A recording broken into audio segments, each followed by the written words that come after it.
जो सरदार गज्जन सिंह की शहादत हुई है उसमें ये आपके सामने ये बात बार बार आई कि जो वाटर कैनन का प्रयोग हुआ है और वहाँ पानी की बौछारों में और पानी में भीगने से और वो बीमार पड़े, ये किसान आंदोलन की शहादत है। आज आप ये देखिए, प्रधानमंत्री जी वाराणसी में दीप जला रहे हैं, लाखों किसान अपना घर छोड़ करके दिल्ली को चारों तरफ से घेर करके बैठे हैं, हमें उजाड़ करके हमारे देश के प्रधानमंत्री वहाँ वाराणसी में देव दिवाली मना रहे।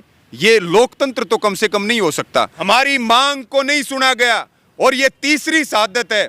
अगर किसान जो हम मांग कर रहे हैं इनको पूरा नहीं किया गया तो सरकार को बहुत बड़ी कीमत चुकानी पड़ेगी, हरियाणा की सरकार को भी और केंद्र की सरकार को भी। और दिल्ली के बॉर्डर पर लगातार किसान डटे हुए हैं और टिकरी बॉर्डर पर एक किसान की मृत्यु हो गई है।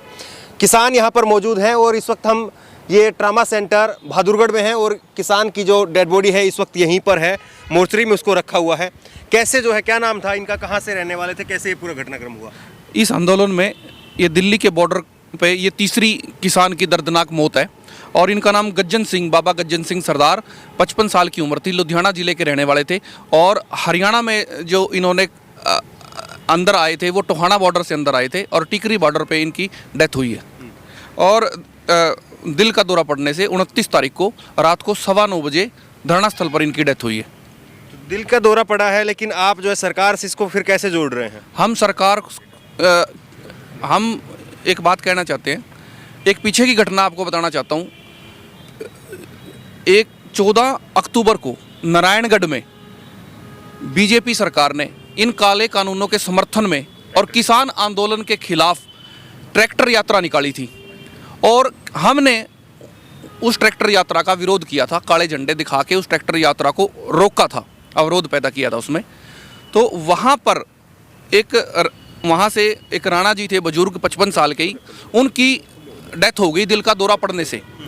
और उस दिल का दौरा पड़ने में जो डेथ हुई थी भाजपा कार्यकर्ताओं की, हमारे 100 से ज़्यादा लोगों के खिलाफ, किसान यूनियन के कार्यकर्ताओं के खिलाफ 302 का हत्या का पर्चा दर्ज कर लिया गया है।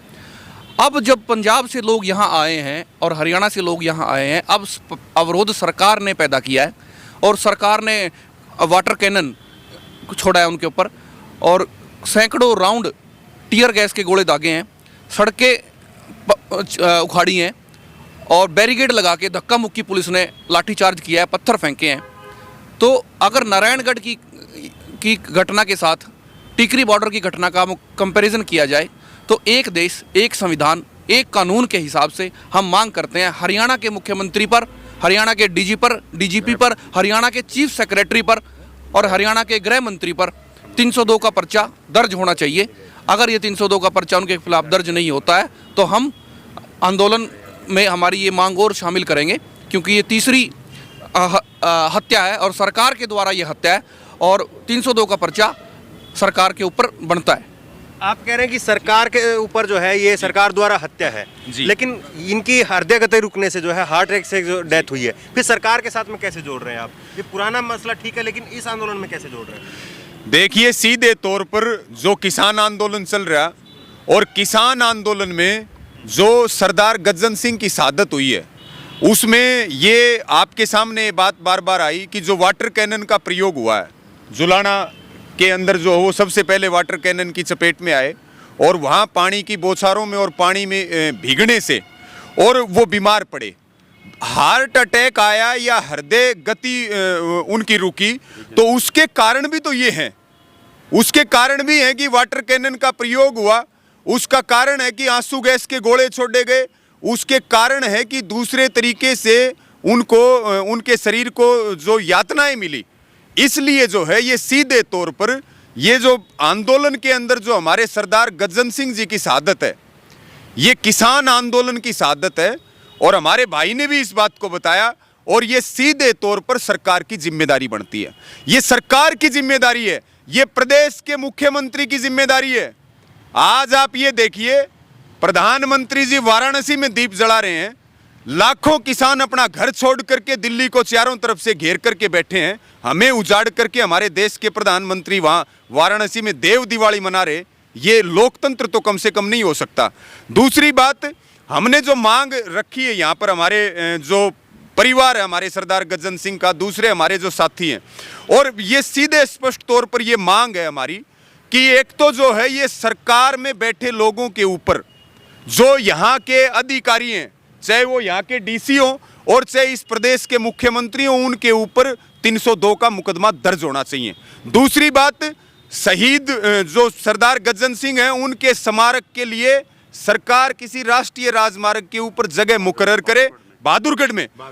और तीसरी बात, हमारे पीड़ित परिवार को 1 करोड़ रुपए की नगद सहायता राशि दी जाए और एक घर के एक सदस्य को नौकरी दी जाए।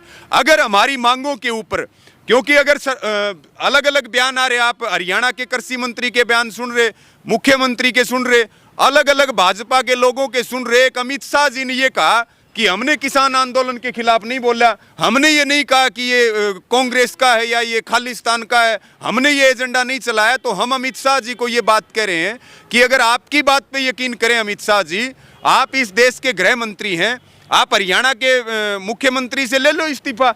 आज लॉ एंड ऑर्डर बिगड़ चुका है, आज जो है किस तरह के माहौल हैं, किस तरह का माहौल बनाया गया है, ये संविधान की भी हत्या है, ये लोकतंत्र की भी हत्या है।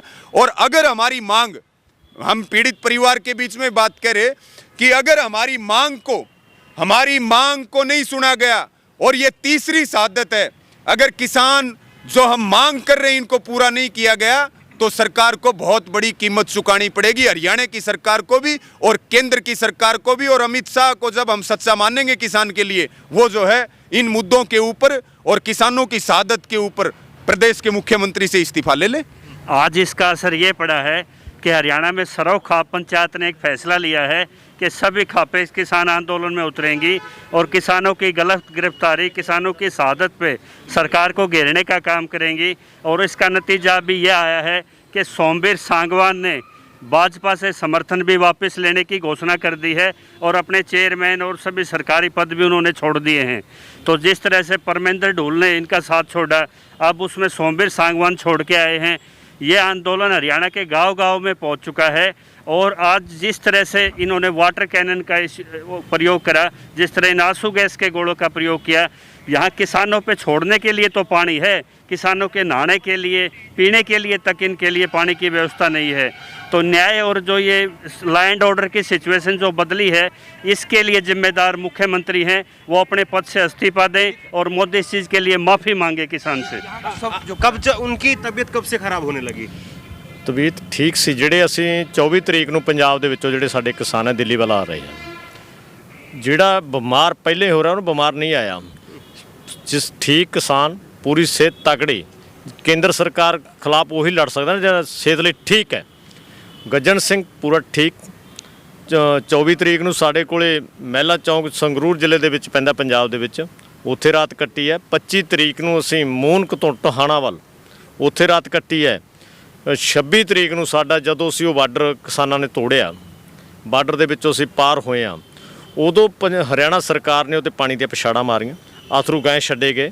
ਇਹਨਾਂ ਦੀ ਜਿਹੜੀ ਟਰਾਲੀ ਸੀ ਉਹ ਮੂਹਰੇ ਸੀ, ਉਸ ਟਰਾਲੀ ਦੇ ਵਿੱਚ ਦੇ ਜਿਹੜੇ ਅਥਰੂ ਗੈਸ ਦੇ ਗੋਲੇ ਡਿੱਗੇ ਗਏ, ਪਾਣੀ ਦੀਆਂ ਪਛਾੜਾਂ ਮਾਰੀਆਂ। ਗੱਜਣ ਸਿੰਘ ਫਿਰ ਵੀ ਸਿਹਤ ਪੂਰੀ ਸੀ, ਚਲੋ।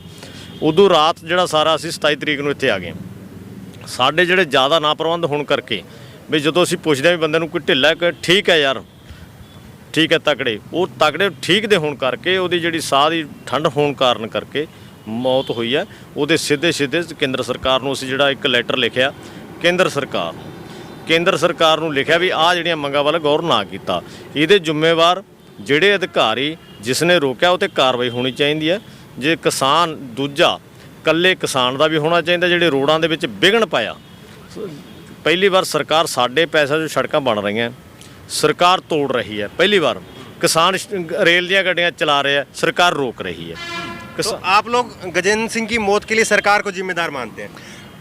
बिल्कुल सीधा असी सरकार को जिम्मेवार मान रहे हैं। क्यों मान रहे हैं कि हर व्यक्ति को अधिकार है कि अपनी बात रखने का, अपनी आवाज़ पहुँचाने का, और साड़ी आवाज़ नूं दबाया जा रहा, थां ते सानू नाकाबंदी करके रोकया जा रहा है।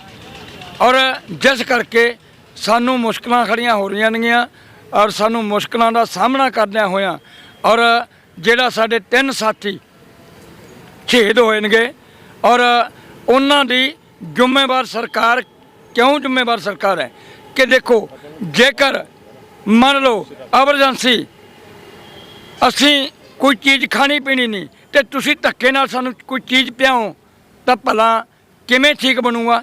ਅਸੀਂ ਜਿਨ੍ਹਾਂ ਦੇ ਹੱਕ ਦੇ ਵਿੱਚ ਇਹ 3 ਬਿੱਲ ਲਿਆਂਦੇ ਨਾ और वो कह रहे हैं कि ये गलत है सानू लोड़ नहीं और अभी जो शहीद किसान के परिवार के सदस्यों ने हरियाणा पंजाब के सभी आंदोलनरत किसानों ने ये फैसला किया है जब तक हमारी मांगे पूरी नहीं हो जाती हमने ये मांग पत्र यहाँ एसडीएम आए थे बहादुरगढ़ के उनको देने के लिए तैयार किया है। जब तक हमारी मांगे मानी नहीं जाती हम शहीद का संस्कार नहीं करेंगे। हमारी जो पहले नंबर की मांग है वो शहीद का दर्जा दिया जाए, दूसरा राजघाट के ऊपर उनका संस्कार और सम्मान के साथ सरकार करे और शहीद को के बेटे को या परिवार में कोई एक नौकरी दी जाए और हरियाणा सरकार के ऊपर 302 का पर्चा जिम्मेवार आदमियों के ऊपर किया जाए, तभी उसके बाद ही संस्कार किया जाएगा, अन्यथा किसी भी कीमत पर संस्कार नहीं किया जाएगा। ठीक है, तो ये देखिए किसान आंदोलन में तीसरे किसान की जो है वो मौत हुई है और उसके बाद में किसानों का अपना गुस्सा भी है, लेकिन फिर भी वो धैर्य के साथ में ये कह रहे हैं कि सरकार इस किसान को जो है शहीद का दर्जा दे, उसके परिवार को नौकरी दे और साथ ही जो केंद्रीय गृह मंत्री हैं उनके ऊपर 302 का हत्या का मुकदमा जो है वो दर्ज किया जाए। सवाल यही है कि 3 किसानों की मौत हो गई है, क्या सरकार अभी भी 3 दिसंबर से पहले कोई बातचीत करेगी और इस आंदोलन को ख़त्म करेगी? इस आंदोलन में कोई बीच का रास्ता निकाल करके इसको ख़त्म किया जाएगा? सवाल यही है। इस खबर को लेकर के, इस वीडियो को लेकर के आपकी जो भी राय हो नीचे कमेंट बॉक्स में अपनी राय जरूर दें और इसी तरह की तमाम खबरों के लिए ऑनलाइन न्यूज़ इंडिया को सब्सक्राइब करें। धन्यवाद। इस खबर को अभी लाइक करें, शेयर करें, अभी चैनल को सब्सक्राइब करें और घंटी जरूर दबाएं।